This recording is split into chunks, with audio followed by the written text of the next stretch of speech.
নাগিন dance হবে নাকি মামা বিন?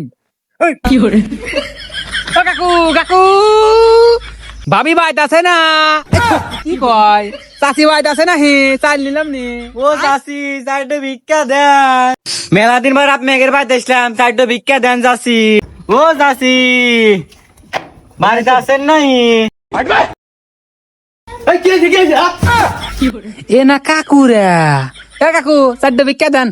আমি এদিকে খিদার হয়ে গেছি, তোর চাষি কাছে মায়ের বাড়ি আজ 12 দিন ধরে। যেহেতু চাচি নাই তাতে দুঃখের সংবাদ। যা খাওয়ার কিছু আছে নি দেন, আমরা আবার মানুষের বাড়ির থেকে না খাওয়া যায় না, তার না খাওয়া গেলে না আঙ্গির আবার না টয়লেট হয় না। মুড়িতে চারটে আছে রে, তা তো তো করে দিই, আমি খামু কি রে? ঠিক আছে, তোরা তাহলে ফকির মানুষ, তা আবার হইতে গেছে, থাক নিয়ে আসছি। এই না বাবু খাও। ও কাকু কাকু আপনার কাছে অ্যান্ড্রয়েড ফোন আছে না? কে আবার অ্যান্ড্রয়েড ফোন দিয়ে কি করবি? যেমন কিছুই না, এলা গোপাল ভাড় দেয়া খেলাম নি, সুগনামুড়ি তো গলা দেয় নামতেছে না।